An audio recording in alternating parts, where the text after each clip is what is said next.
ब्रिजमोहन जी मैं आपके पास आऊंगी, लेकिन उससे पहले सर एक सेकंड जल्दी से ब्रिजमोहन जी मैं आपके पास आऊंगी। शरद पवार अजीत पवार को तो मना ले गए थे, शपथ तक ले लिया था अजीत पवार ने, लेकिन संकट मोचक के तौर पर मना लिए। लेकिन क्या उद्धव ठाकरे उस तरह के नेता नहीं साबित हो रहे? वो एकनाथ शिंदे को नहीं मना पा रहे हैं, यानी अजीत पवार एकनाथ शिंदे अलग अलग स्थिति में दिख रहे हैं। एकनाथ शिंदे मानने को तैयार नहीं है। जल्दी से आपको सुना देते हैं उद्धव ठाकरे ने क्या कहा है।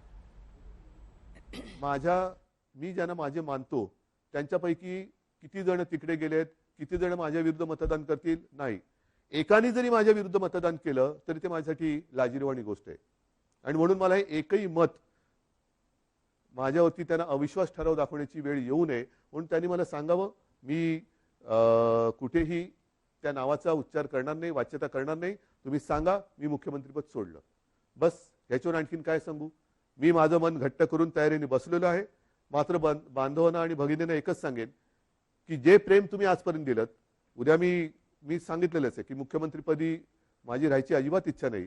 पण त्याच्यानंतर सुद्धा जेव्हा जेव्हा आपली भेटगाठ होईल ती मात्र जसा मी फिरत जाईन तशी प्रत्यक्ष होईल, तेव्हा मात्र तुम्ही हे दाखवत असलेलं प्रेम हे सदैव असंच कायम ठेवा.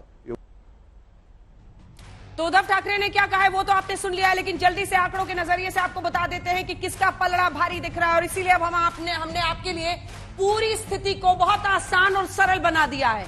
कितने उद्धव ठाकरे के साथ, कितने उनके विरुद्ध, यानी देवेंद्र फडणवीस की तरफ, क्योंकि एकनाथ शिंदे का झुकाव उसी तरफ होने वाला है। वो गुजरात से लेकर असम पहुंच रहे हैं। तो सबसे पहले उद्धव ठाकरे की क्या स्थिति बनी हुई है, तो सोचिए, आप कल्पना कीजिए, 55 से आंकड़ा 20 पर पहुंचता हुआ दिखाई दे रहा है। 35 बागी विधायक शिवसेना के। हालांकि अगर एकनाथ शिंदे ने 2 और नहीं जोड़े तो उन पर एंटी डिफेक्शन लॉ यानी दल बदल कानून लग जाएगा। उन्हें रिजाइन करके फिर से चुनावों का सामना करना पड़ेगा। तो ये वाला आंकड़ा यहां पर है। शिवसेना में बचे 20 और कुल बागी हो गए 35।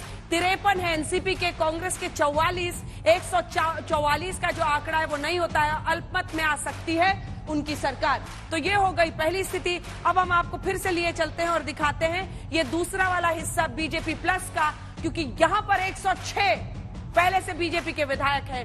47 ये जो आंकड़ा आप देख रहे हैं 47 का, अगर ये 47 जुड़ जाता है तो कुल 160, क्योंकि 7 अन्य पहले से उनके साथ है। बहुमत के आंकड़े से बहुत ज्यादा यानी बनती हुई दिखती है देवेंद्र फडणवीस की सरकार। और यही सबसे बड़ी मुसीबत है। आइए आपको सीधे लिप एक बार फिर से लिए चलते हैं। हमारे साथ ब्रिजमोहन जी एनसीपी का पक्ष रखने के लिए जुड़े हुए हैं। ब्रिजमोहन जी, क्या यहीं पर वो फर्क साफ दिख जाता है उद्धव ठाकरे में और शरद पवार में?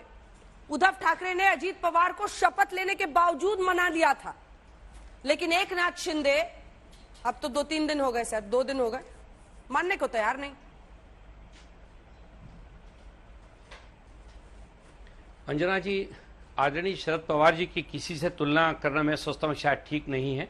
उनका अपना एक व्यक्तित्व है और उनका एक अपना अनुभव है। 55 साल का उनका राजनीतिक जीवन है, तो उससे आदरणीय उद्धव ठाकरे साहब को तुलना करना ठीक नहीं है। उद्धव ठाकरे साहब बहुत बेहतर तरीके से अभी भी अपने सारे जो भी उनके बीच में अंतर्विरोध पैदा हुआ है उसको दूर करने की कोशिश कर रहे हैं। आज जिस प्रकार से उन्होंने परिवार के मुखिया के रूप में अपनी बात, अपना संदेश दिया है शिव सैनिकों को, तो ये स्पष्ट करता है कि उनमें वो गंभीरता है जो एक शिव सैनिक के परिवार को के मुखिया में होना चाहिए। अब देखना यह कि शिव सैनिक उसको किस प्रकार से लेते हैं और क्या करते हैं। लेकिन मैं आपसे दूसरी बात कहना चाहता हूं, क्या कि यह शुचिता की राजनीति की बात इस देश में शुरू तो भारतीय जनता पार्टी ने की थी। अभी मैं नायर साहब को सुन रहा था, उन्होंने बड़ी अच्छी बात की। उन्होंने 2019 में भारतीय जनता पार्टी और शिवसेना के गठबंधन की बात की और उन्होंने कहा कि वो गठबंधन हुआ था लेकिन सरकार बना ली एनसीपी, कांग्रेस और शिवसेना ने मिलकर। ये बात अगर कभी वो बिहार की तरफ देख लेते तो वहां पर भी यही हुआ था। वहां पे तो सरकार बनी थी आदरणीय तेजस्वी यादव और आदरणीय नीतीश कुमार जी की, लेकिन भारतीय जनता पार्टी ने वहां पे उस जनमत को चुरा कर अपनी सरकार बना ली। मैं सोचता हूं नायर साहब को उसका भी विरोध करना चाहिए अगर उनमें थोड़ी सी भी नैतिकता है तो, क्योंकि वो तो विश्व हिंदू परिषद के नेता है।